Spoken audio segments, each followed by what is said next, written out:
stem cells from an unborn fetus, the mother's going to have an abortion anyway, has the abortion, and rather than discard that fetus, they harvest the stem cells.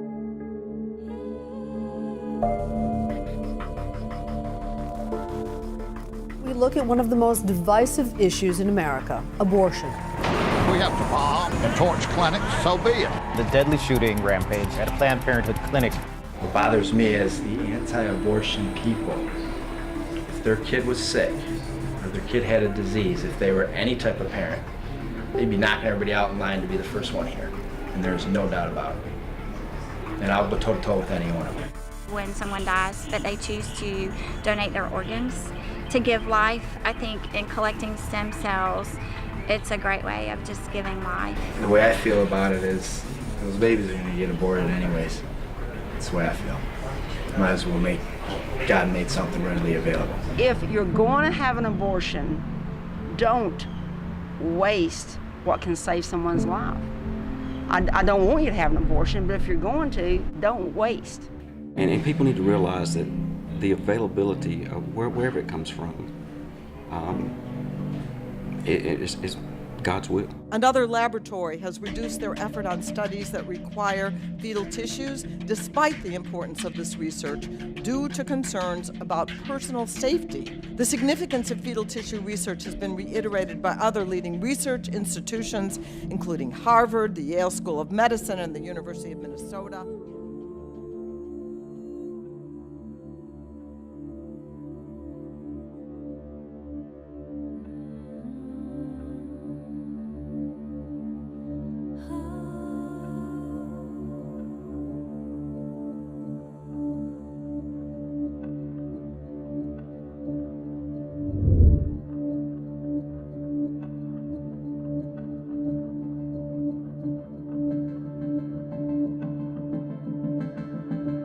If stem cells, fetal stem cells, ever become widely used, it will change the entire profit picture of the pharmaceutical industry.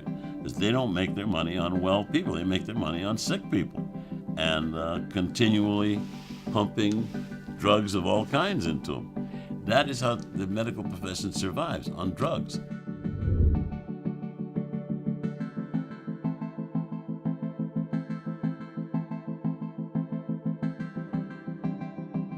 I have not had one pain episode, first time in 18 years. I am totally pain-free and medication-free. The people who have an illness who are going to be dead in 12 to 15 years should have an alternative to sit on the sidelines and wait for a triple-blind placebo, flobbits, experiment. There should be something else. It's thick that we know how to help people and cure illness, and we can't do it. So we realized there was nothing that mainstream medicine had. We'd been to absolutely every doctor we possibly could. It's so exciting. For the first time, I see the light in the end of the tunnel. I see a light. We can ease your dying with medicine. And that's not something I wanted to hear.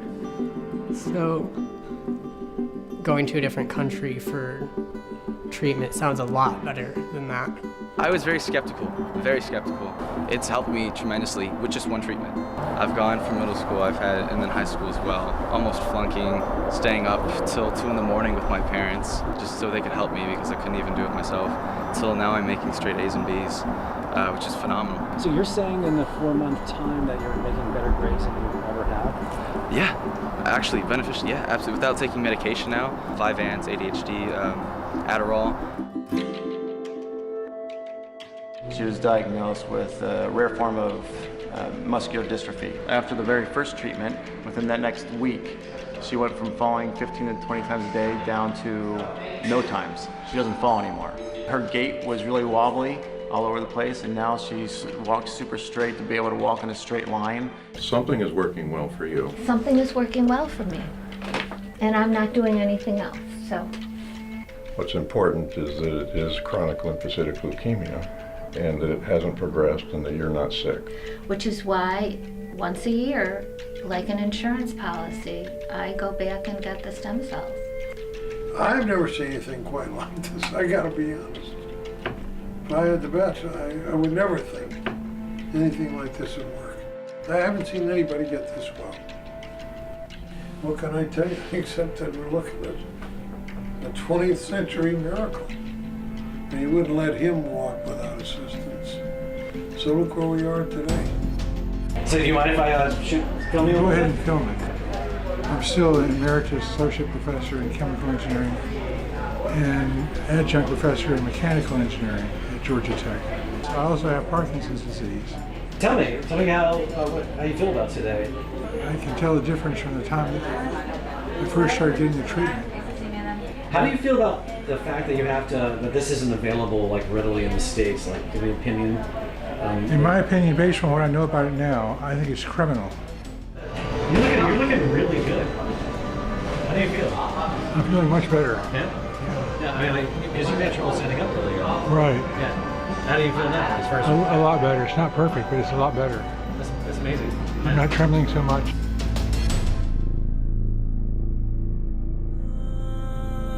In terms of the evolution of medicine, if you think about the 20th century, we turned chemistry to the service of medicine. That is, we learned how to deliver small molecules as drugs. But if we can learn how to deliver cells as medicines, and actually repair and regenerate these degenerating tissues, we'll have a major impact on medicine. I think it's inevitable.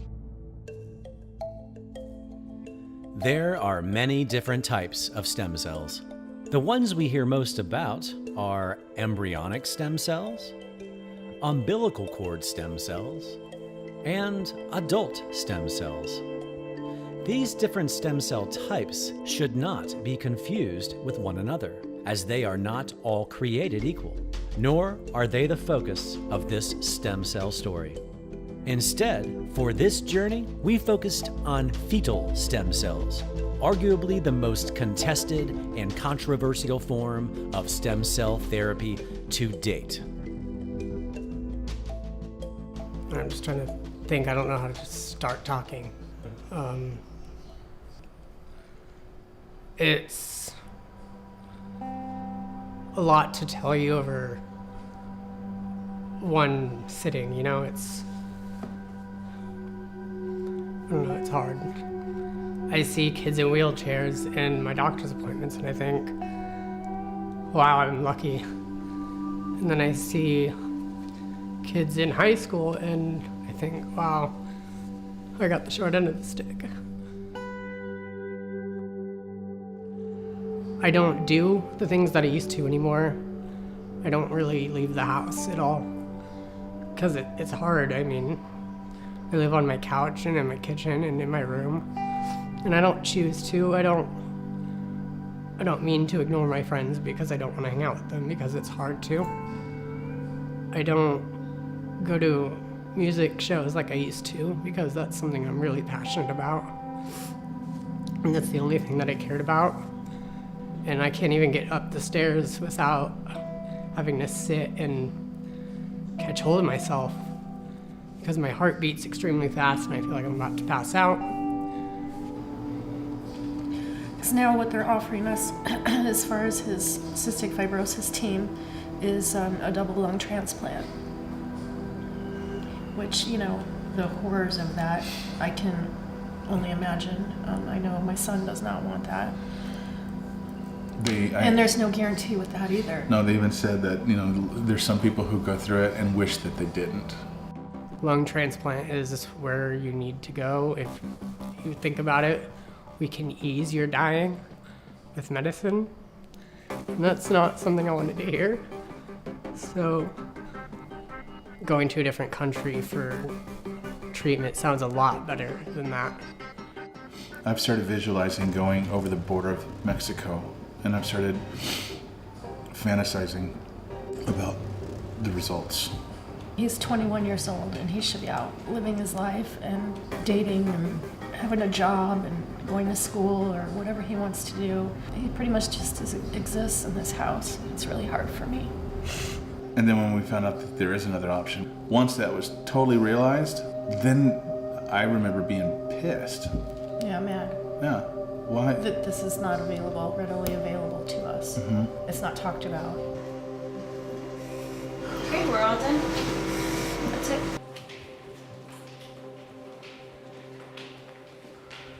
People living with cystic fibrosis most always experience a steady worsening of their disease with time. Yet, Brandon has just gained 7 pounds. And at the time he received his first round of fetal stem cells in December of 2014, his lung capacity was only 16%.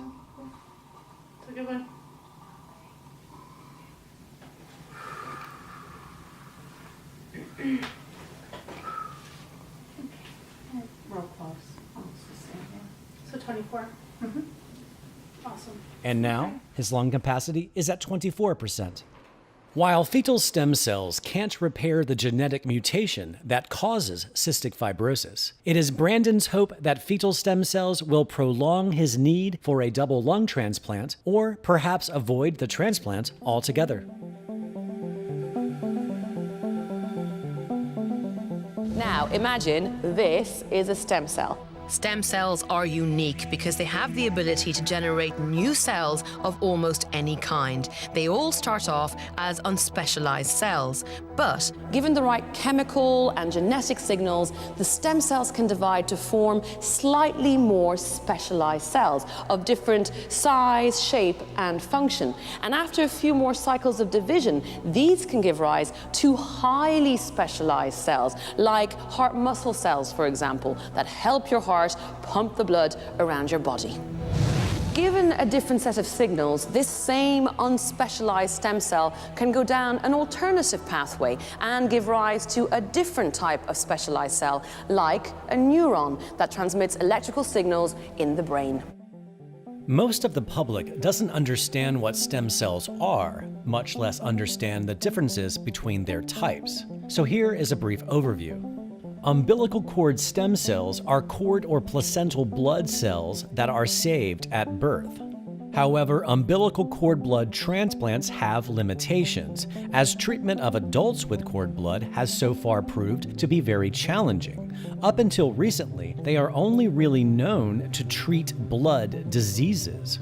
While there are a handful of clinical trials recently opened for non-blood related diseases in children, using cord blood requires a genetic match, and there is no guarantee that your cord blood will spontaneously transform into the required specialized cells to help with your ailment.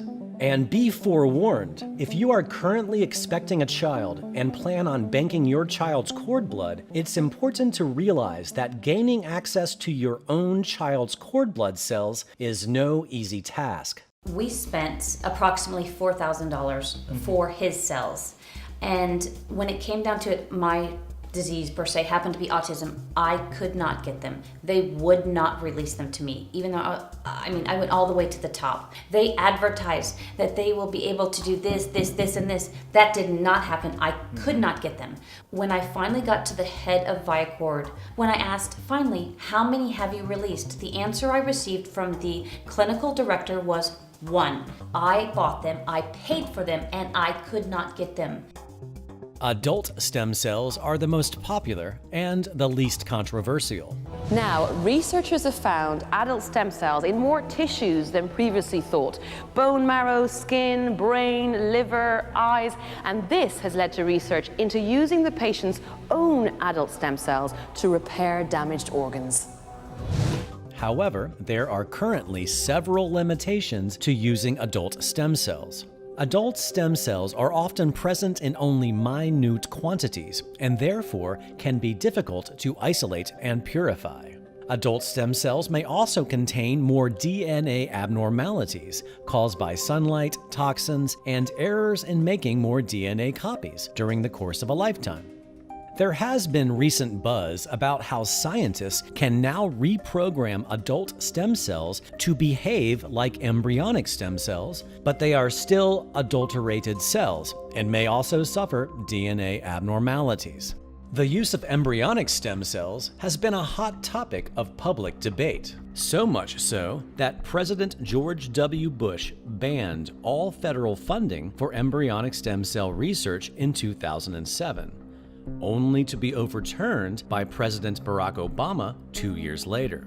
Embryonic stem cells are unadulterated stem cells that can be easily grown in a petri dish and harvested within the first 5 days of development. But they also come with limitations. The ability of embryonic stem cells to form non-cancerous tumors called teratomas is one of their defining traits. It's a frightening one, particularly for those who hope to develop therapies from these cells. What makes fetal stem cells uniquely different is because the fetus provides stem cells harvested from nearly all relevant organs. The fetus contains pure, unadulterated stem cells right out of the gate. After all, these stem cells have only 9 months to create an entire human being. And harvesting them is quite easy. A woman decides that she wants an abortion and then is given the option to have her fetus discarded or donated to science. When fetal stem cells are injected, the idea is that they go into our body's nervous and immune system and hone in on areas that need repair. This basic biological phenomenon is also observed between a mother and child during pregnancy. Fetal cells migrate into the mother during pregnancy and can persist for decades. Fetal cells also appear to target sites of injury, crossing both the placental and blood-brain barriers. Fetal cells appear to change into whatever specific type of cell is needed, so fetal cells in a mother with liver damage could transform into liver cells. So, to summarize, in order for umbilical, embryonic, or adult stem cells to be effective, they must spontaneously transform into the different cell types of our body. While fetal stem cells also work the same way, they already contain the unadulterated building blocks of our nervous and immune systems. While the logical superiority of fetal stem cells makes sense when observed objectively, their research and use has sparked a political firestorm.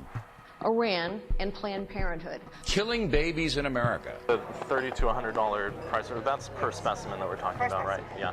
This makes deciphering fact from fiction in the media near impossible, as special interest groups will only defend stem cell types that fit within their agenda.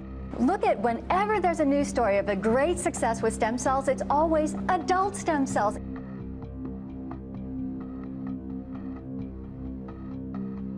And leaving current fetal stem cell researchers to work in the shadows out of fear for their lives. What the doctors told us in the United States is that Joey, his lifespan might not be out of his teens because of his heart and lungs, and he'll be in a wheelchair before he's even 10. This is my son Joey. He has muscular dystrophy limb girdle, and that's wasting of the muscles throughout the whole body eventually. Mainly it starts in the shoulders and the hips. The disease was being pretty aggressive, so I probably couldn't get him in here fast enough, really, once I did my research. Since then, he has maintained his heart, his lungs are full strength. How do the doctors feel about his improvement? Well, I told them what we were doing, and at first they told me not to do it. That there's not enough research on it, there's not enough documentation on it. But after we got back from the first or even the second time, basically they said, keep doing what you're doing, because they don't see it anyway. They see thousands of patients a month, a year. I'm not sure the exact number, and they never get better. They always get worse, and it's aggressive. Most of the kids that were his age with the same disease are not mobile right now. And as you can see, he stands straight. So this is something that should be readily available to everybody. There should be scientists working around the clock on this instead of trying to make pills, I have to tell people that I have Parkinson's. Nobody would ever believe it. So it's big. Since the treatment, I've always been active and play golf. My lowest golf score was a 77. And since then I have shot even par. I don't have the shakes and tremors, so that makes a big difference in being able to walk 18 holes. The physical liabilities that incur on most people with Parkinson's, you just can't do that. Oh, it's remarkable. Before, he had trouble walking. Ever since he's come back the last time, he's like his old self. I've known Steve for about, I'd say about 10 years now. But I've been playing golf with him for a number of years too, and that's where I've noticed most of his affliction. You know, you could see the similarities to who's the actor that had Parkinson's, Michael Fox, I think, and so he had a lot of those same things, shakiness and whatnot. And then I guess it was probably 2 to 3 weeks ago, I saw Steve out here play, and he wasn't playing with our group, but I saw him. I saw somebody that I thought might be Steve. Everyone in the group commented, that looks like Steve. No, because he wasn't, you know, having trouble getting started walking. And I thought, no, that's not Steve, because he was walking normally. And so, sure enough, it was him. And second. Good shot. And it was obvious that something had happened. And now he's really walking just like the rest of us. It really appears to be miraculous. Now he's playing better than the rest of us, and so he's had a dramatic improvement. I have a wonderful physical therapist. Most patients are progressive with the Parkinson's, but his spirits are high, I think, and he's very encouraged, I think, by the treatment, so he's working hard to continue to improve. I actually bowled last week, bowled to 278, which is the highest game I've ever bowled in my life. You know, you'd asked me if my doctor knew, and I told you I never told him, because he had mentioned to me that if he could take me to a convention, that he would win Doctor of the Year because I was doing so good.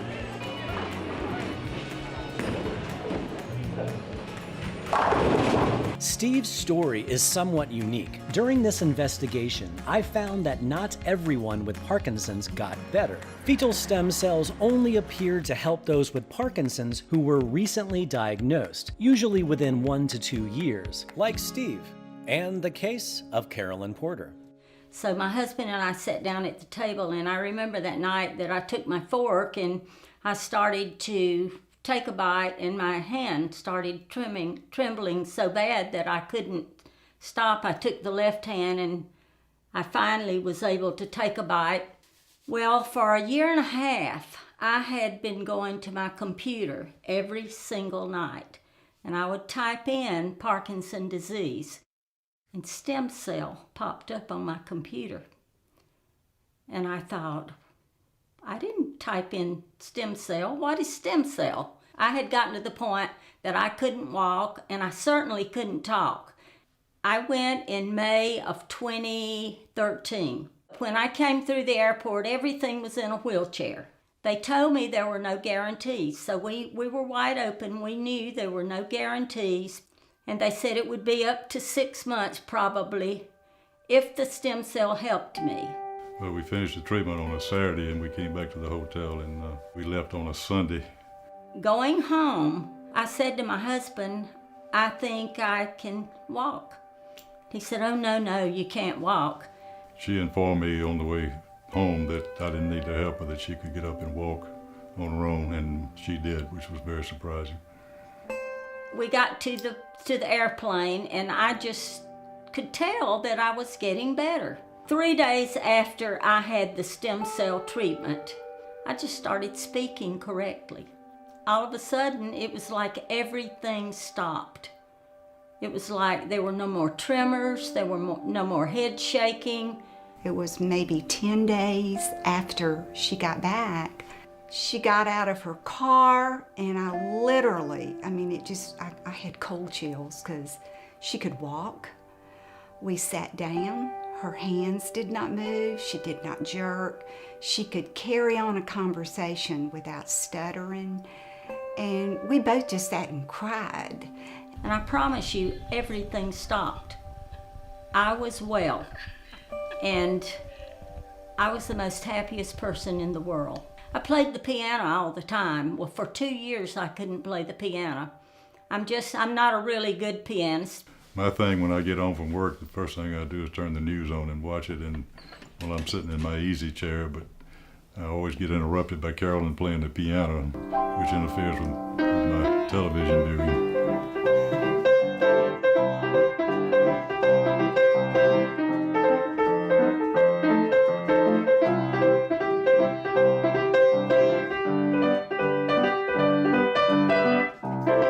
Considering the fact that she is being able to play the piano is a good reason that I don't have to watch the news every night. My doctor he just couldn't believe it. He calls me his miracle patient. So I don't need any medication anymore.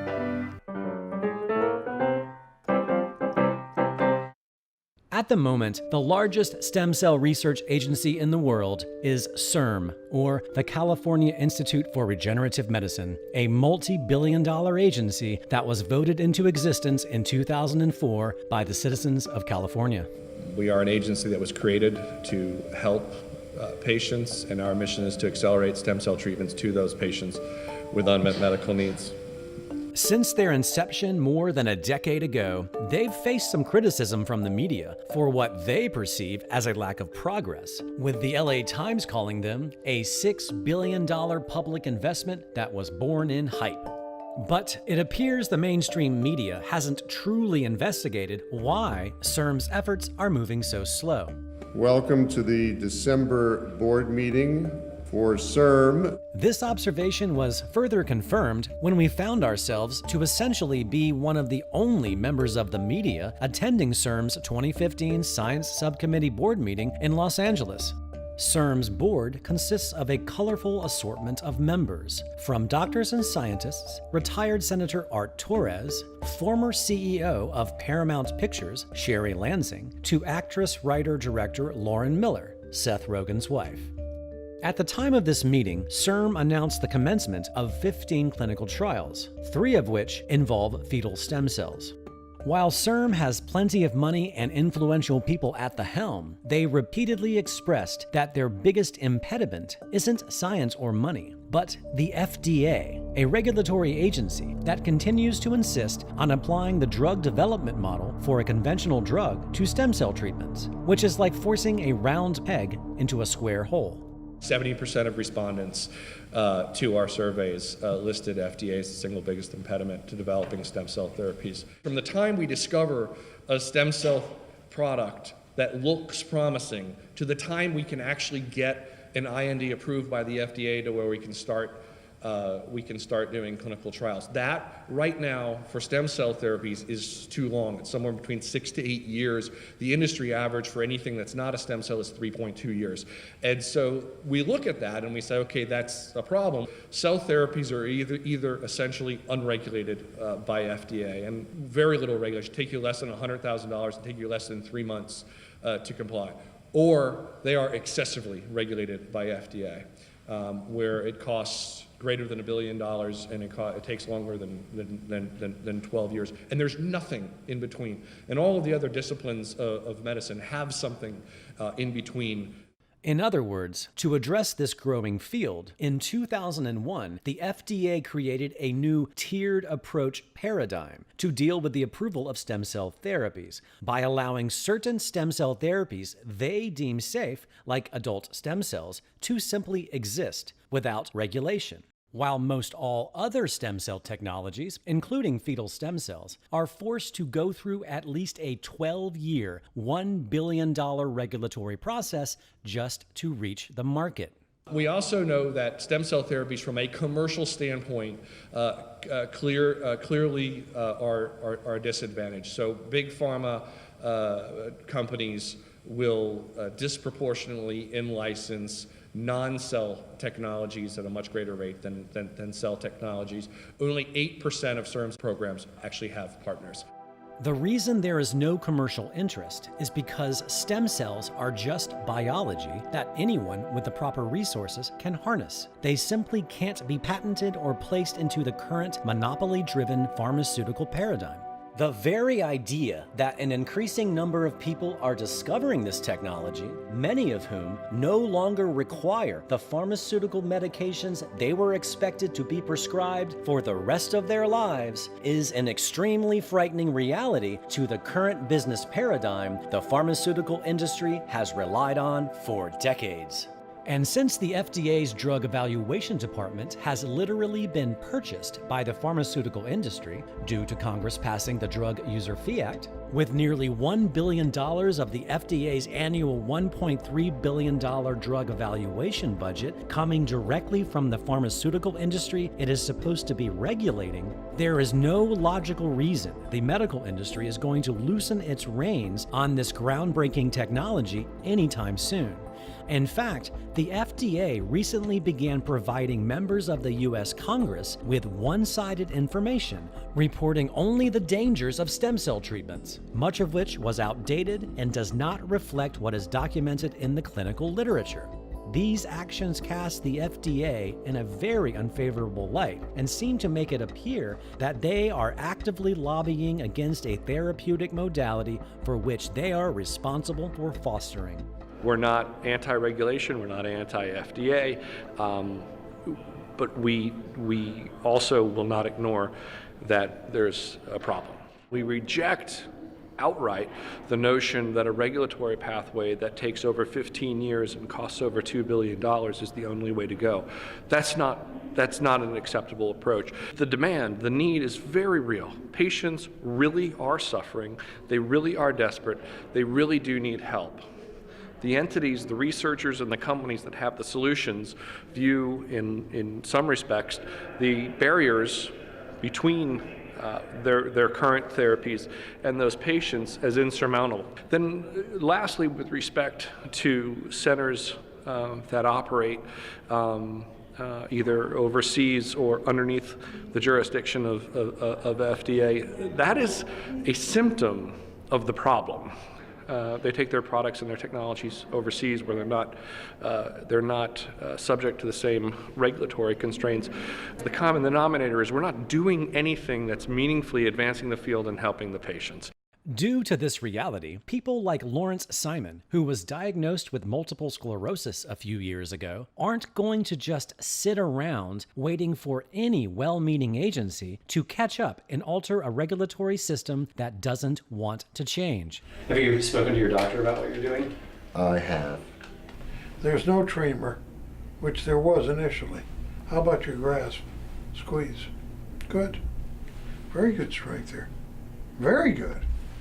Ordinarily, in your experience, if you don't mind me asking, go ahead. Considering how many years ago he's been diagnosed, 2011, like what do you usually see? Some people will just go on down the trail and become worse and worse and worse and become bedridden, which I have seen. And they'll fail every therapy. He's basically reached, I would say, a plateau and stabilized where he's no longer declining.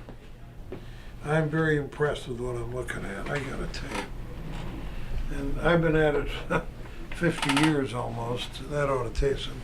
And he's been my patient for about 30. So what do we say about all this? I don't know, except to say that there's something that works here. I don't think it's anything we're giving him, I really don't.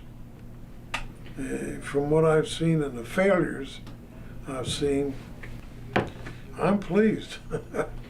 What else can I tell you? No, that's all I wanted to hear is just you be honest. And tell me, I'd tell you the truth, but I thought it was crap, I'd tell you that too. I'm the first one, ask him. I see a lot of stuff that's bogus. I was not, in the beginning, enthusiastic about all this. I said, well, if you got the money to waste, go ahead. But then again, you're talking about a disease you can't cure, so with what we have, so why not? And I'm, proof of the pudding. I haven't seen anybody get this well. Now, you'd think I was a salesman for the thing, but you know what? Salesman, no salesman. I'm glad to see him better. Whatever it takes. And you wouldn't let him walk without assistance. So look where we are today. The MRI was diagnostic. He had lesions all over the place. In January 2011, After experiencing weakness and vertigo, Lawrence's neurologist ordered an MRI, which would find many areas of abnormality favoring active disease. Numerous lesions and plaques were found, representing active multiple sclerosis. A few weeks after this appointment, on March 25th, Lawrence had another MRI, which found no new areas of abnormality and no abnormal lesions.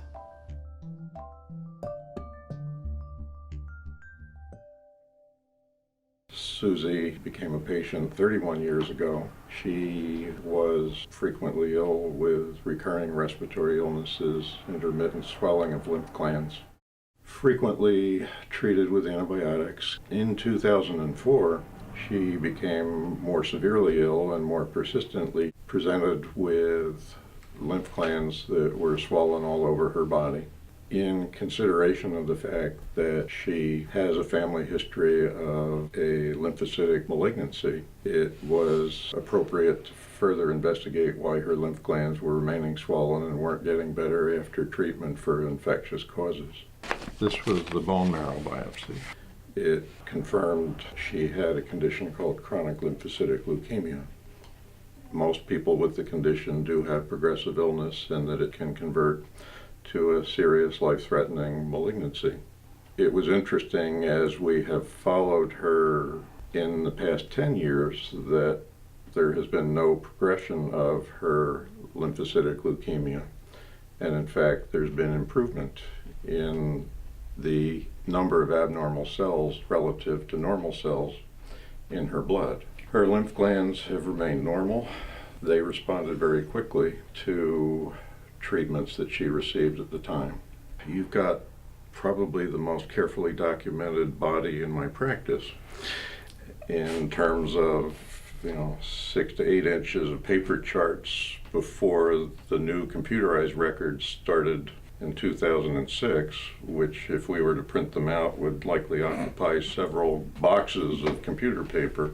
I'm sure. And we've been testing your laboratories frequently.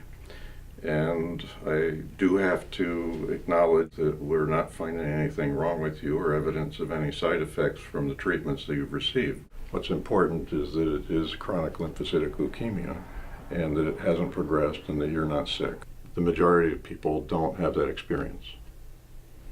So that a doctor seeing somebody with CLL initially figures we'll be okay for a few years and then we're going to have trouble. You're talking about 2004, so you're talking about 11 years ago that Right. you had this diagnosis, right? Yes. Correct. And based on the fact that my father started out okay with chronic and ended up with acute, I wasn't going to do that. Understandably, Susie's doctor was quite nervous to talk to us on camera, hence his modesty. Not only did Susie's chronic lymphocytic leukemia not progress to acute, pathologists were baffled at the unusual finding that her cells normalized, which means her diagnosis was reversed or cured. In order to have a diagnosis of chronic lymphocytic leukemia, it requires an absolute B cell count of over 5,000. Susie's absolute B cell count reduced to 304. Susie underwent no other medical intervention for her diagnosis other than receiving a series of fetal stem cell injections. Part of my discomfort being part of this project, I'm making myself a target. But realistically, stem cell therapy is becoming more mainstream. It is important that people know about it and that we learn more about it. My preference would be that it was done in a scientific way. But we can all learn from our experiences, and if we don't have explorers, we never learn anything. It's a chance, right? I mean, it's a shot for It's people. working well. Something is working well for you. Something is working well for me. And I'm not doing anything else, so We're good. yes, we are. We are good. You're welcome. When she decided to have the stem cells, initially, as an MD, somewhat skeptical, I became more and more convinced of the benefit as the years went on, that she just got better and better. And very honestly, when you go to medical school, I think they put a pair of horse blinders on you. And that unless it's taught in medical school or you read it in the medical literature, it can't be valid, can't happen. Susie is the living proof. She's healthier than I am, considering I have some conditions my own that I think could possibly be benefit. I'm actually considering having the stem cells myself. I've been through about 14 doctors. I mean, she was going to extremes to try and just lift the pain off just a little bit. She even cut her hair off because she figured that that would help her neck. When I look back and I think about all the doctor visits, I remember being in the office with Danny and whatever physician we were with at that time, and then saying, well, it's in her head or something to that nature. I could see her eyes fill up with tears, and I would just put my hands on her face and I would say to her, I am not gonna stop.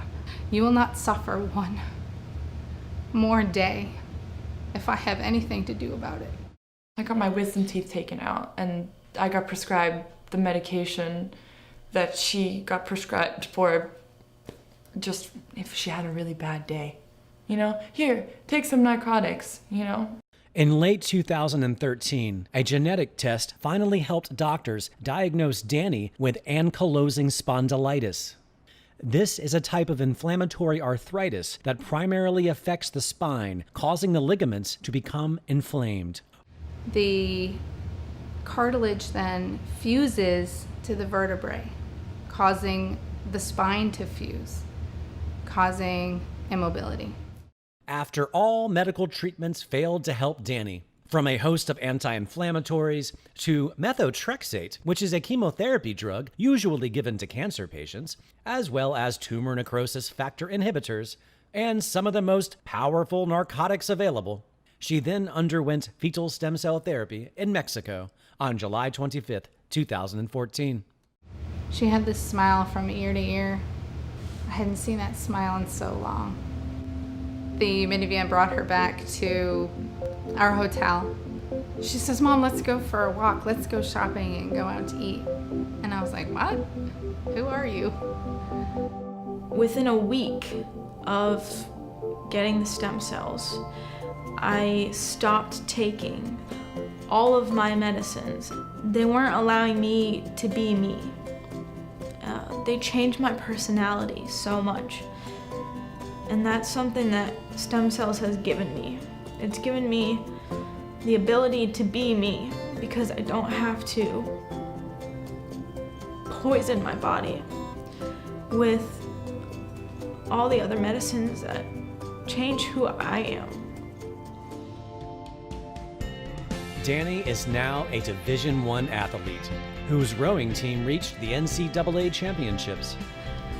Rowing is probably one of the most physically demanding sports you can do. It works every single muscle in your body. I had no clue with even all of my hours of research that this type of therapy was even available. Most people find out about fetal stem cell therapy by word of mouth. Danny's mother discovered it by looking for a used truck for her son. If it wasn't for me meeting Jan Good over finding that perfect truck for my son, I don't know what we would have done. And I said, wow, I can't believe that you're here. I can't believe God sent you here. He didn't send you here for this truck. He sent you here to hear this. Meet Jan Good and her 16-year-old adopted daughter, Mariah. 2 years ago, when Mariah was 14 years old, she was diagnosed with fibromyalgia, as well as juvenile rheumatoid arthritis, as well as systemic lupus erythematosus. I first met Mariah about 3 years ago in April 2012. She and her mom had just moved down from Tennessee, and she came in for an office visit. She had been diagnosed with lupus in Tennessee. However, shortly after moving to Florida, she started having problems with joint pain, knee pain, back pain, and it really limited her ability to do the things that she enjoyed doing, like playing basketball. And so at that point, we considered having her see a rheumatologist. And the rheumatologist's concern was, again, lupus, along with her having juvenile arthritis. And so as part of the treatment regimen at that point, she was placed on a couple chemotherapy agents. So the rheumatologist put Mariah on methotrexate, which is a chemo drug, and prednisone. And it kept increasing the dosage. She could not get out of bed. She could barely make it to the bathroom, barely make it to eat. By April of 2013, lab reports found blood in Mariah's urine, signaling the beginning of kidney failure. So that's when I drew the line and just said, no more chemo, no more of the steroids. I was desperate. I took a white sheet and wrote on there, hope for Mariah, give Mariah life, something about stem cell treatment, and literally hung it in her front yard. And people started donating furniture and different things, and we had garage sales, and people would just randomly knock on our door and hand us $20 or $100 for her stem cell treatment. And then I ended up putting a sheet in the back on the fence. The city had a fit. They made me take both of them down. They didn't like it. And I guess it was because it was more of an old-fashioned country redneck way of dealing with the problem. But it worked. You know, it got us where we needed to be. And we put her in a wheelchair and got her on a plane, and we were all nervous because we'd never been to Mexico. What's this going to be like? And your mind's like, well, is this really real? And is this going to work? And you're all emotional, and they gave my baby life. On the ride back to San Diego, I remember her saying, I feel hyper. And she got really giggly. And so we went back to the motel that we were staying at, and she ate, and I went to do laundry. Beside the laundry room was a exercise room. And she said, Mom, can I go over here and get on this and see what happens? I go, yes, but take it very, very slow because your muscles, haven't been working in a year and a half. And then she come back and she goes, come here, I want to show you something. And I sit there and watched her and kept on saying, slow down. No, I'm fine, Mom, I'm having fun. But 3 hours after the stem cell treatment, she'd done 2 miles on the elliptical and then jumped on the treadmill and done 2 more miles. She seems to be doing quite well. Do you have any comments at all about what they tried? Don't have a whole lot of background in terms of the uses of the therapy. However, if it seems to have made a difference in her life. I guess it's something that can something that was a benefit to her. Just when we thought this story couldn't possibly get more interesting, Janet Good had also been dealing with her own health issues. Incredibly, 1 year after Mariah's recovery, her adopted mother Janet was diagnosed with systemic lupus erythematosus as well as dermatomyositis. I never dreamed that a year later that I would be given a death sentence of 3 months to 2 years, and I would need stem cells. So finding the stem cells for Mariah and it saving her life, in turn, I needed them and it saved my life. You gotta pass it on. You gotta tell everybody what you've been through and how it's helped you, because it can save their life too, or maybe one of their family members' life. In a tragic turn of events, on November 6, 2016, Mariah was shot and killed. Now the life that was saved with this stem cells, now that life's been snuffed out and taken away by somebody with anger issues.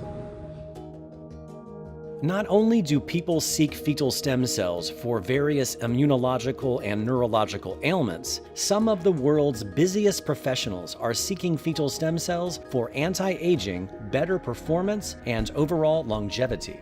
This is George Schlatter, a multi-Emmy award-winning American comedy television icon.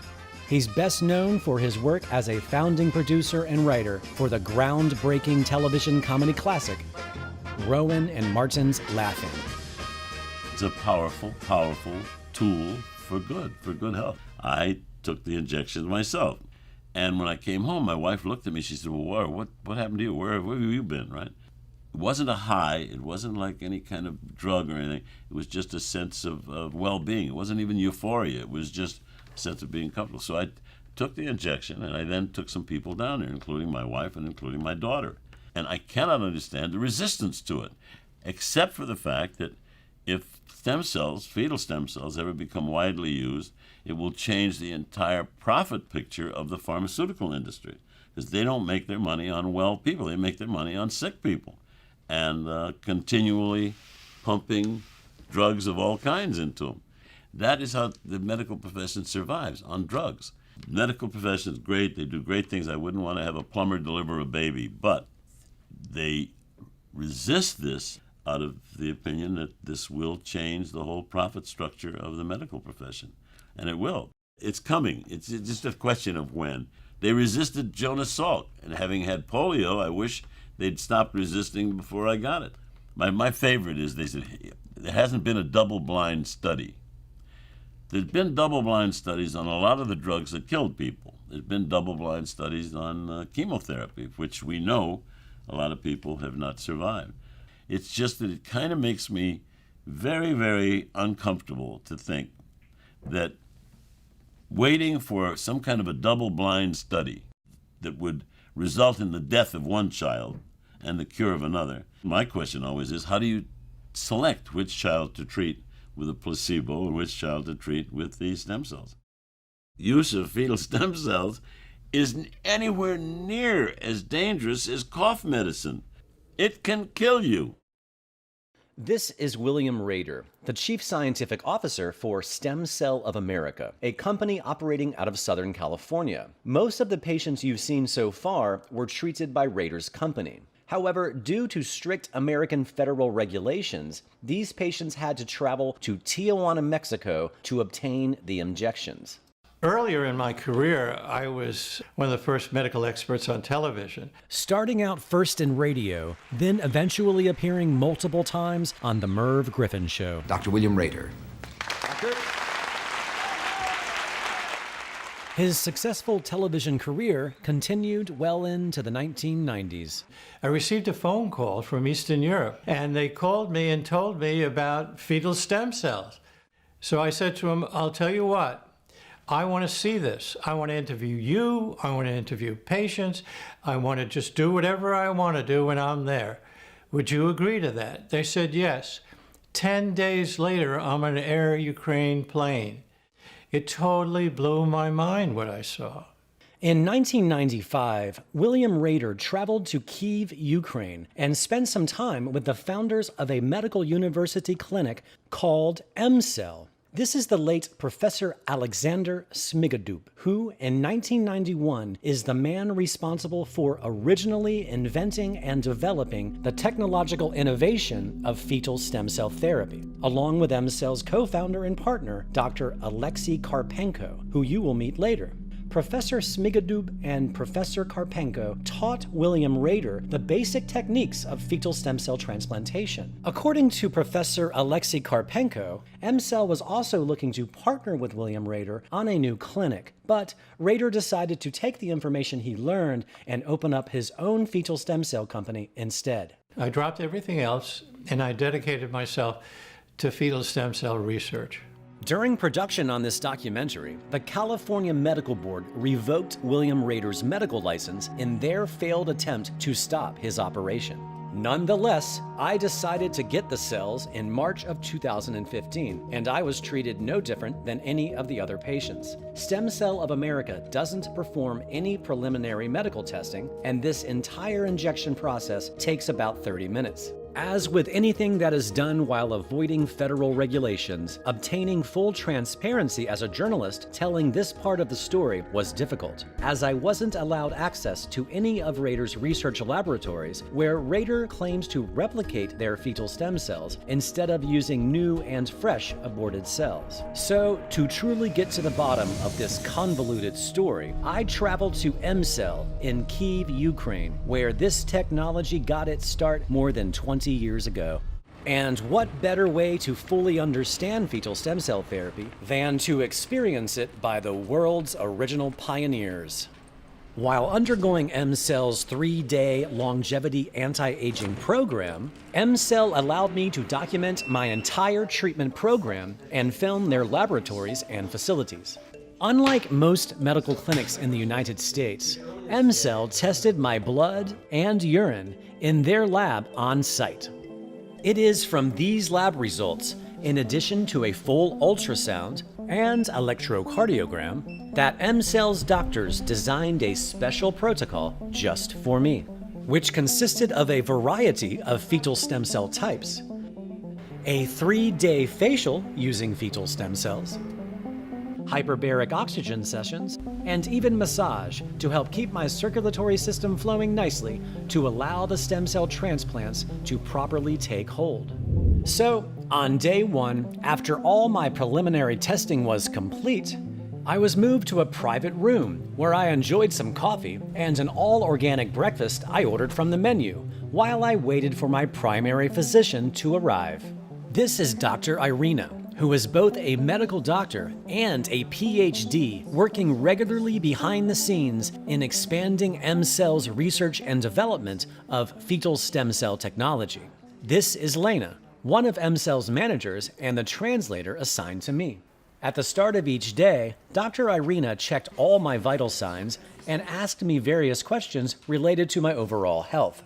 After my physical exam, Dr. Irina carefully explained my entire fetal stem cell treatment program, which was an incredibly complex array of a variety of fetal stem cell types that were harvested between 7 to 12 weeks of gestation and scheduled across a 3-day period to seek a variety of goals to improve my overall health. The combination of fetal stem cells given to me on day 1 helps to create new capillaries and other small vessels across all of my organs, which help to deliver more oxygen and nutrition throughout my body, thus improving overall functions in my organ tissues. These cells also have very positive effects on the inner wall of big blood vessels, therefore protecting my vessels from atherosclerosis. And if there is any current atherosclerosis, it prevents it from progressing. They have a very positive effect on the liver, blood formation, bone marrow, immune, and hormonal systems, essentially giving my entire immune system a full reboot. They started first with a standard sodium chloride saline drip to open up my veins, followed by some anti-allergy meds just to be on the safe side.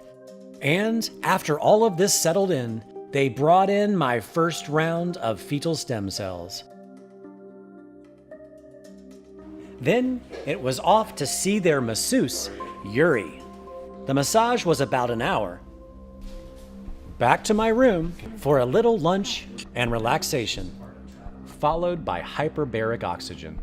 I had never been in a hyperbaric oxygen chamber before. It feels sort of like flying in an airplane, only with perfect high-density oxygenated air quality. I'm doing fantastic, thank you. Hyperbaric oxygen sessions are healthy anyway, but in this case, it serves as further nutrition for the fetal stem cells. And then I was off to the cosmetologist for the first day of my facial.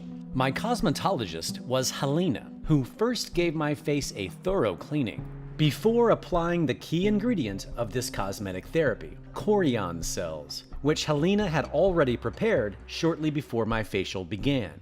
Chorion cells are early fetal membrane cells that are rich in high-density nutrition, vitamins, and minerals.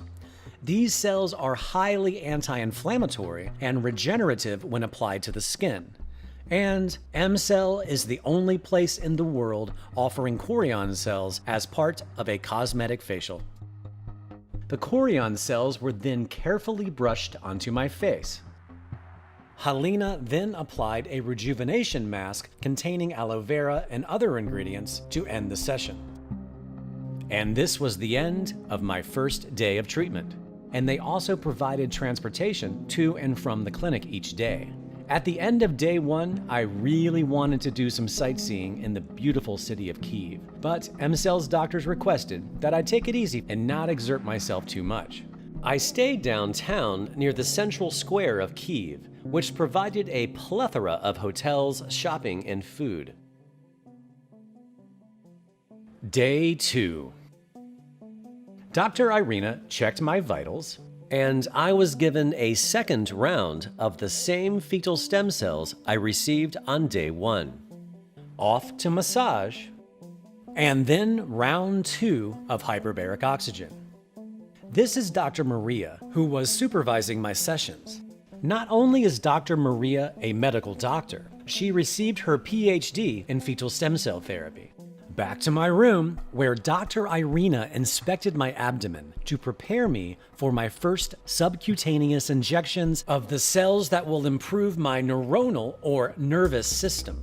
These cells improve all processes regulated by my nervous system, improving all interneuronal connections, improving motor skills, as well as my autonomic nervous system, like heart rate, digestion, respiratory rate, and pupillary response, while also improving memory, concentration, sleep, and overall cognition, essentially giving my entire nervous system a healthy reboot.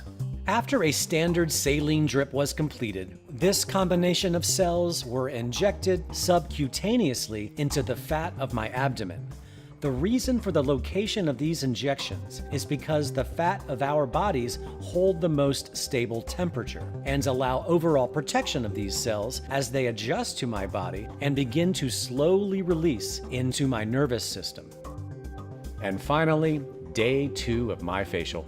Helena started first by placing steam on my face to open up the pores, followed by applying more chorion cells. After allowing the chorion concentration to be absorbed by my skin, Helena prepared an alginate mask at a very cold temperature to then close my pores, sealing the chorion cells inside and further stimulating micro blood circulation.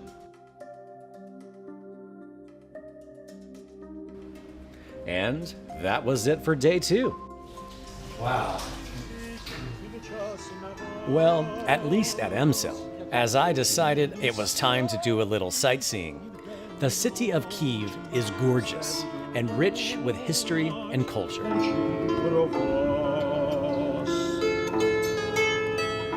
During my journey, I met an American from Pennsylvania who is in love with Kyiv as much as me. I've spent a total of now 12 weeks here over the last year, and this is like the most wonderful city I've ever been in.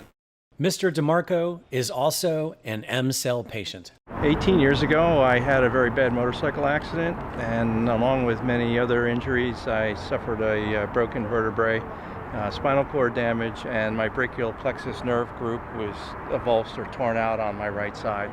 Those nerves control my right lung, my scapula, right arm.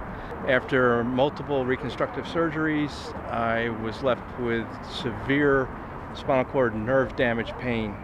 I was prescribed morphine, Mexaltine, Neurontin, many different narcotics. Unfortunately, none of them worked. They would somewhat lessen the pain for short periods of time, but nothing would stop it. I became addicted to the morphine after 2 years. I was taking over 200 milligrams of morphine a day. Let me describe the pain. There was 2 types of pain.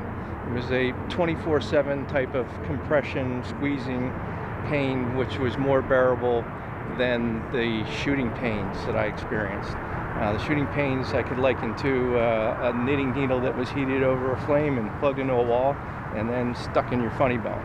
And they would stick it in there for about 30 seconds and pull it out. And then stick it in there for 30 seconds and then pull it out. Jump ahead to a year and a half ago, I was here in Kiev on some personal business and found out about the stem cell clinic, MCELL. There were no promises given to me, just that in the past it had helped people in my situation. I was advised to wait 2 or 3 months before I started tapering off the medication that I was on that was lessening the frequency of the episodes. And I have not had one pain episode since the end of December. First time in 18 years. I am totally pain-free and medication-free.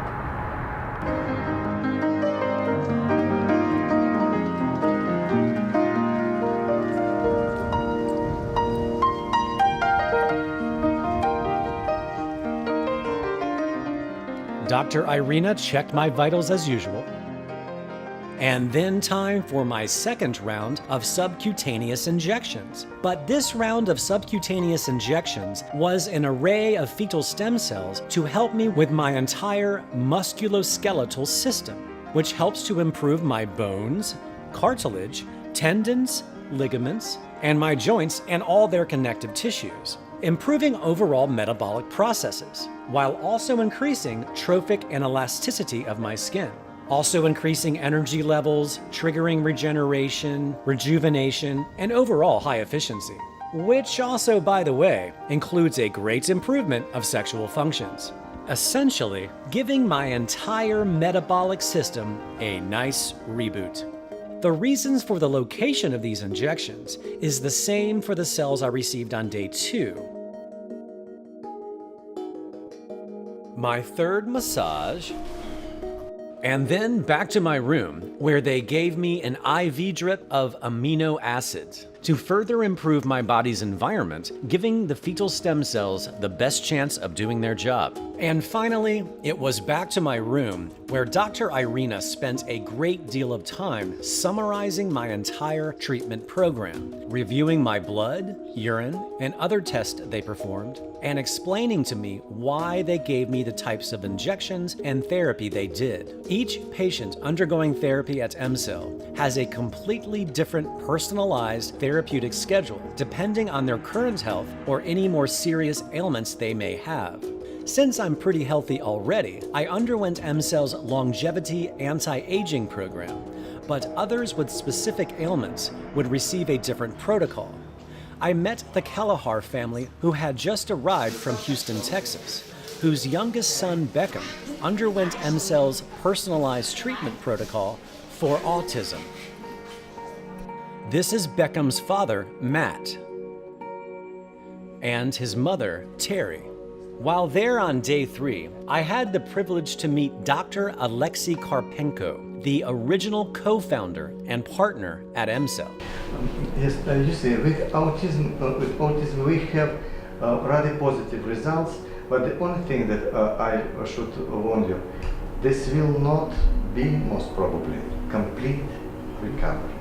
Most of his function will benefit, but full recovery we have not observed.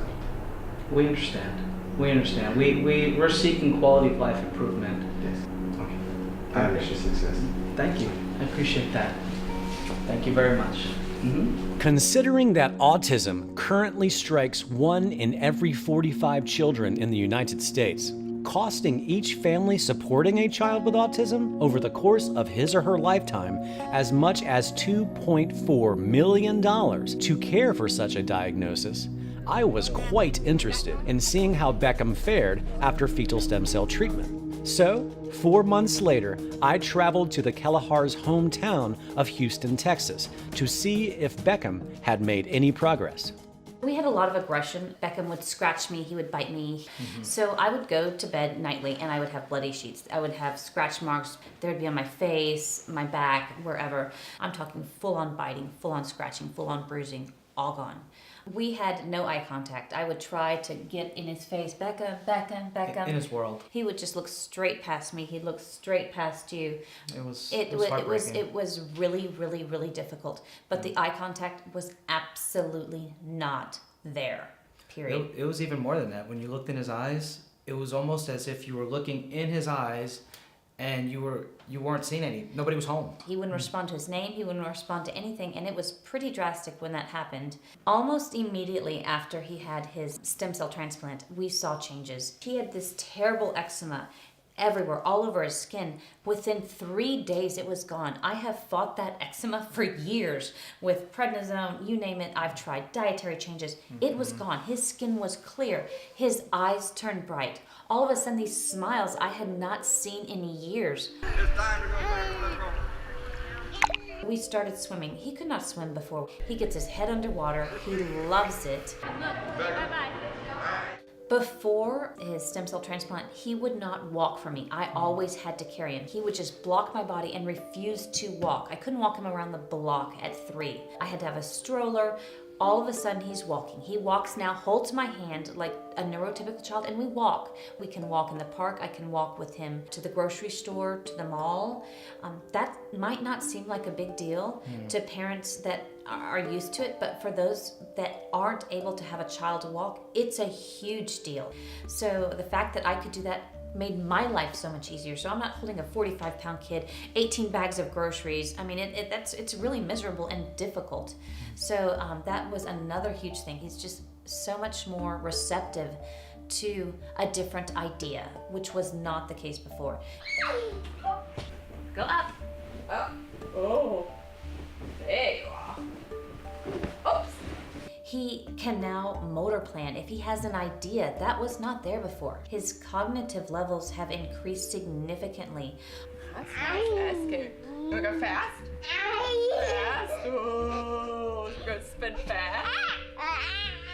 I've definitely seen him become more flexible because he would want to do things only the way he wanted to do it, and we couldn't get any change or new ideas. New ideas was really hard. Whereas since then, he's giving me a lot more new ideas. He's doing much better with some language, and he's also started to motor plan things. So the other day, Terry was here. He saw this, and the ramp was on the other side of the room, and he went to try and get the ramp. He's never ever had a plan about how he was going to do a task. So that was very novel and very new for him. So we've definitely seen progress in lots of different areas.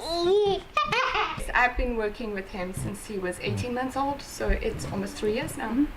At the same time, it's also giving him the feeling of where his body is in space. So how do I learn to plan and to figure out how to do things by having a really good internal body awareness. There you are, ready, set. Good job. Woo! How'd that go? So every day it's something new where we're both shocked. Since the Kelleher family was making the trek to MCELL for Beckham's autism, they decided to see if fetal stem cells would also benefit their oldest son, Matt Jr. My older son has convergence insufficiency and ADHD. I never thought he would make it into college. I was very skeptical, very skeptical. It's helped me tremendously with just one treatment. In terms of school, I've gone from middle school, and then high school as well, almost flunking, staying up till 2 in the morning with my parents, just so they could help me because I couldn't even do it myself. Till now I'm making straight A's and B's, which is phenomenal. And then I'm looking in for the future semesters to take on a larger workload because it seems more doable, more possible. So you're saying in the 4-month time that you're making better grades than you ever have? Yeah, actually beneficial, yeah, absolutely. Without taking medication now, at least weaning off the dosage, I would go from pills like Vyvanse, ADHD, Adderall. In these past 4 months, it's been tremendously helpful. One of the most important things he ever said to me was, "Mom, thank you so much. Thank God I don't feel dumb anymore." While Matt Jr. received fetal stem cells in hopes of finding relief for his ADHD, he was also suffering from an overactive bladder and chronic skin conditions. Always having these urge, I guess, urinate every 15 to 20 minutes throughout the day entirely, to about 2 months after. I haven't had the urge at all. Between my skin, I've had acne, I've had uncontrollable, it was bacterial acne. I've tried the strongest things up to Accutane, as high as you could go on it, like the dosage. It would mess up my liver, it would make me feel terrible. But honestly, in the past 2 months, I've had my skin's cleared up on my shoulders, my back, mostly around my entire face. It's a tremendous difference, as well as all the eczema around the eyes mainly, and then the arms. I've had blotches around the arms, where now it's completely gone, and it's just phenomenal. It's crazy, and it's only been one treatment. So we realized there was nothing that mainstream medicine had. We'd been to absolutely every doctor we possibly could. I feel like we made the right choice. We did. There's no doubt in my mind. We had a lot of information to sift through, and like everybody else in seeking information and trying to be well informed, it took us literally 8 months just to weed through what we thought would be the best option for us. I cannot say how thrilled I am with the results. It's one thing to have everyone around Beckham notice such great improvements after getting fetal stem cell therapy just 4 months prior, and it's another to review the results of his autism spectrum test, or ADOS-2. We obtained these test results from Beckham's neurologist. Beckham's last ADOS-2 test was in December of 2013, where he scored a 22, which fell into the moderate to severe range on the autism spectrum. However, while I was visiting the Kellehars in November of 2016, another ADOS-2 test was performed, which revealed a score of 15, a 7-point reduction, showing Beckham now in the moderate autism spectrum. These results occurred after only one round of fetal stem cell therapy.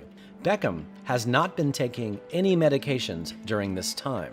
I'm so excited. I can't even, it's so exciting. For the first time, I see the light in the end of the tunnel. I see a light. I haven't seen a light in a long time. Back in Kyiv, after my 3-day treatment was complete, I spent a couple of days with Dr. Karpenko as he told me the entire story of how MCell came to be while showing me around Kyiv.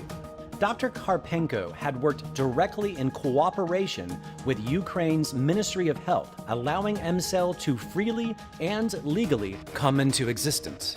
It was since 1991 that such technology for clinical use was made, and we use it about 25 years, this year, 25 years already, and it is stable. We can predict what is going on, predict the timing of results, understand how it will behave, our treatment will behave in different kinds of diseases, in different ages, in different conditions of the patients.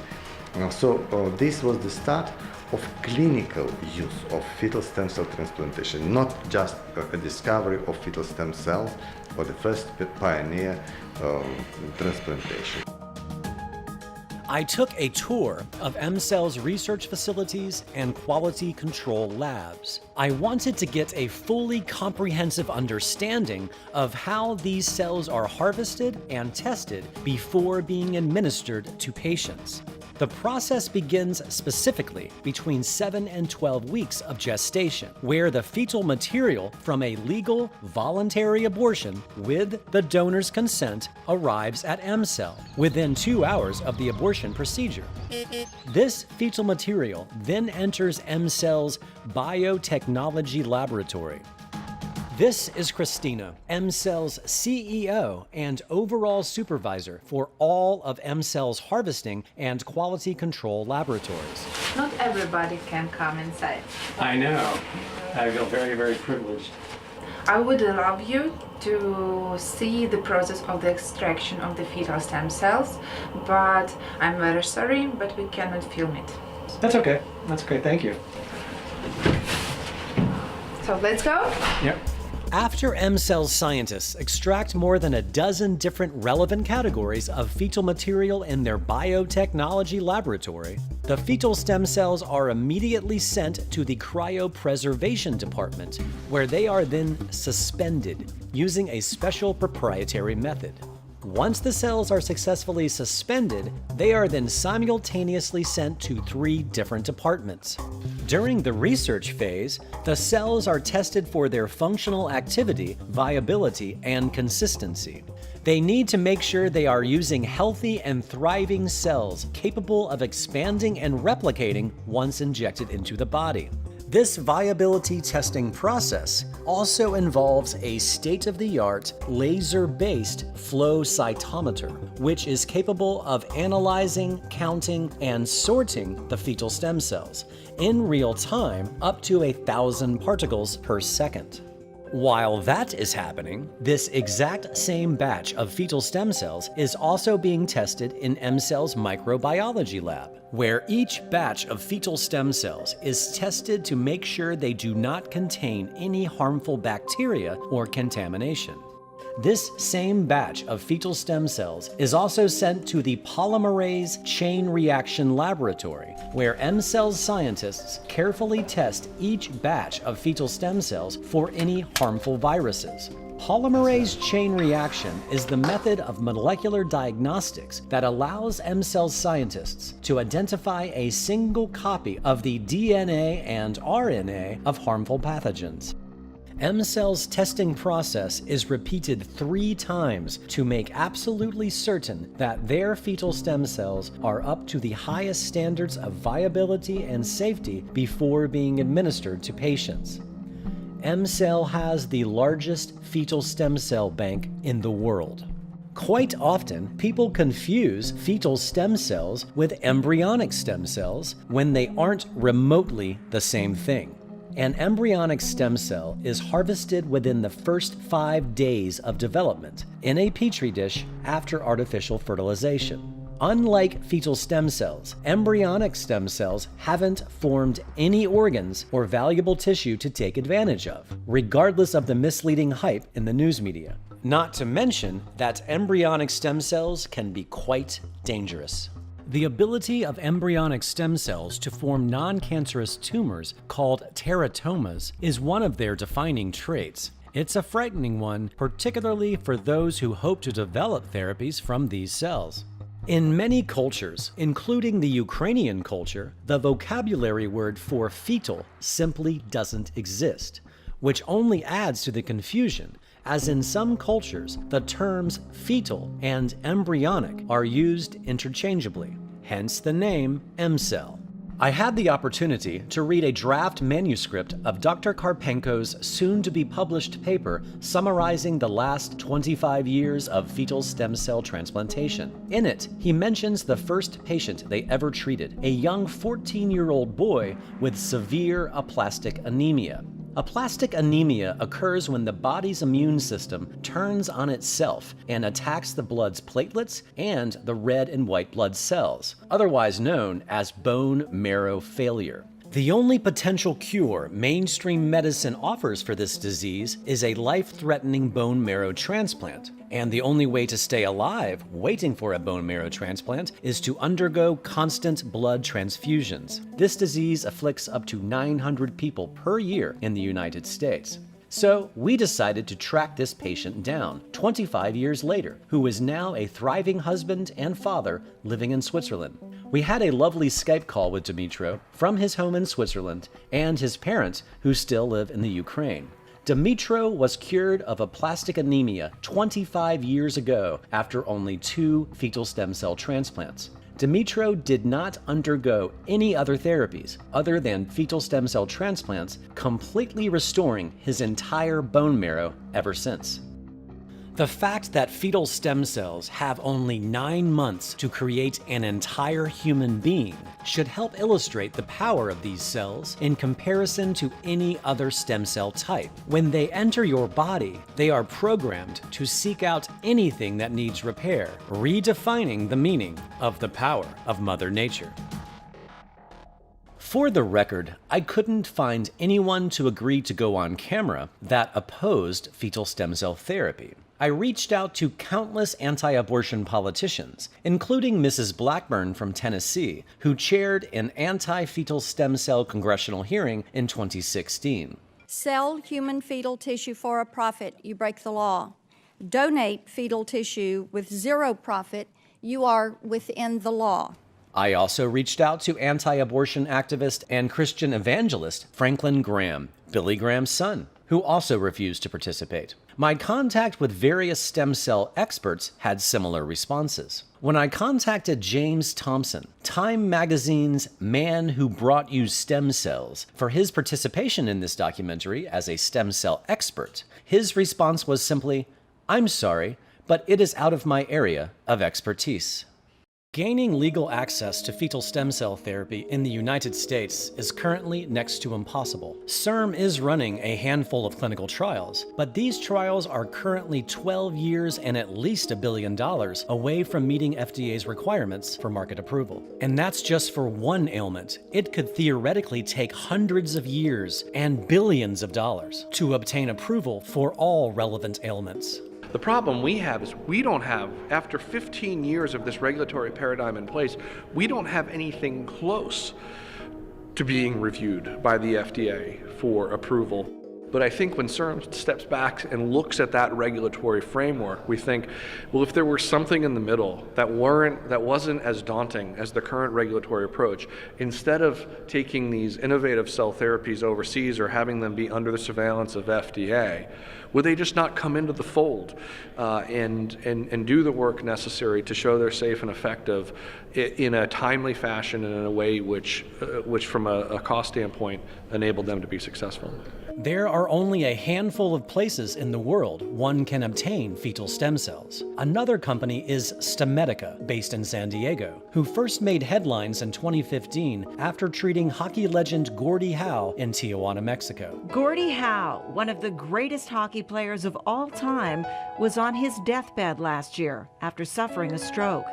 His son, Dr. Murray Howe, had actually started writing his father's eulogy when he received a phone call from STEMedica, a San Diego-based stem cell company. Gordie Howe's stroke had left him unable to walk, but within 8 hours of his first stem cell treatment, he sat up in his bed at the clinic. But he said, well, I'll just walk to the bathroom. I said, well, you can't walk. He said, well, the hell I can't. And he sits up and he puts his feet over the edge of the bed, and I was absolutely astounded that he could do that. When Gordie Howe's story first broke in 2015, we reached out to CTV, the Canadian news organization that first covered the story. They told us that Gordie received neural stem cells from a sample of fetal tissue from a 12-week-old fetus and bone marrow immune cells from a healthy 21-year-old donor from a U.S. tissue bank. Once the American media got a hold of this story, STEMedica began getting some negative publicity for using fetal stem cells. STEMedica then suddenly began claiming that the fetal brain tissue they were using was not from a 12-week-old fetus, but a 14 to 16-week-old fetus instead, claiming that they're really considered legally adult stem cells even if they're fetal derived. To make matters more confusing, if the bone marrow immune cells STEMedica is using are from a 21-year-old donor and is being injected into patients like Gordie Howe without genetically matching these patients, why do we have so many bone marrow registries around the world if they are successfully giving mature 21-year-old bone marrow cells to patients without matching them genetically? STEMedica failed to respond to any of our questions or requests to participate in this documentary. Gordie Howe passed away at 88 from what his family says was simply old age. It's important to realize that just how not all stem cell types are created equal, the same is true for the various fetal stem cell companies. In the case of Stem Cell of America and STEMedica, they both claim to use replicated cells as opposed to using fresh aborted cells, most likely due to the increasing difficulty in obtaining fresh fetal cells in the United States. Of the handful of the American fetal stem cell experts that agreed to speak to me privately and not on camera, most said that replicating the cells wasn't a good idea, as the cells could not only lose efficacy, but they also run the risk of maturing beyond their productive role. Also, STEMedica only uses neuronal cells from a single fetal brain and bone marrow cells from a single adult donor. Stem Cell of America claims to use only neuronal fetal brain cells and fetal liver cells, the liver cells that will eventually become the body's bone marrow. This isn't to say this method hasn't made many patients happy, but when you look at M-Cell, the world's pioneers of this innovation, due to M-Cell's ability to operate openly and legally in full cooperation with the Ukraine Ministry of Health, M-Cell harvests and injects each patient with more than a dozen fetal stem cell types, widening the cell's ability to help the patient beyond what only brain, liver, or bone marrow tissue can offer. And M-Cell does not believe that replicating their cells is a good idea. While STEMedica has begun to publish some of their data, Stem Cell of America has yet to author any of their own peer-reviewed publications, while M-Cell has been continuously publishing their peer-reviewed data for more than 25 years. In cases of diabetes, for example, the child who has initial phase of diabetes 1 is sentenced to very low quality of life, to debilitating complications, In many cases, this will end with kidney transplantation, with blindness, with amputations of extreme of legs, of foot, and so on. But in case of our intervention in the very beginning of this disease, we will change the destiny of the child. He will keep being a diabetic patient, but the cause of diabetes will be very mild, with no complications at all. The results are not effective in 100%. They are effective in 70%. But in cases of incurable diseases, it is something. Wrapping up my 3-year journey investigating this story, I tend to take greater notice of the millions of people around me. We certainly have no shortage of human beings, especially when I see homeless people sharing the same space as millionaires. We are clearly still struggling to take care of the people that are already among us. The human race collectively aborts up to 50 million fetuses every year, whether we agree with abortion or not. It doesn't matter if we are pro-life or pro-choice. We are going to do nothing to change the hard reality that people are going to continue to seek abortions, especially when 22% of all pregnancies in the United States end in abortion. The argument that women will start getting pregnant on purpose just to have an abortion to provide more fetal stem cells is, well, absurd. No woman wants an abortion unless that abortion is absolutely necessary. And if she does choose that path, how is that decision any of our business? So, what do we have to say about all this? Except all I can say is we're not going to see this technology available to the Americans anytime soon. Between the anti-abortionists that do not want to see this happen and the pharmaceutical industry that will take full advantage of that and not allow this to happen. This is probably the biggest threat to anything the industry's ever seen. So many people ask me how I am doing on the therapy, and frankly, I feel amazing. I can't really speak for Stem Cell of America so much as MCell, as I was sort of rushed in and out, 30 minutes, no medical testing. I did blood work before and after, nothing significant changed in my health. But with MCell, I had a full ultrasound that showed a slightly enlarged pancreas, and that normalized in only 4 months, completely normal. My cholesterol was really, really high based on my blood tests, but not anymore. 4 months later, my cholesterol normalized. You can't do that without pharma drugs. So it's pretty remarkable. It is my hope that everyone I know, including my loved ones, get a chance to get this therapy. But perhaps the most noticeable thing that happened to me that I experienced shortly after the cells was, aside from like skin things clearing up, I slept better, energy increased dramatically, but my libido exploded, absolutely exploded, like an 18-year-old again. And that's not reason enough. So I feel quite privileged, as I'm only one in 15,000 people across this whole planet who have had fetal stem cells. And you can't film? All right, thank you. No problem, no problem.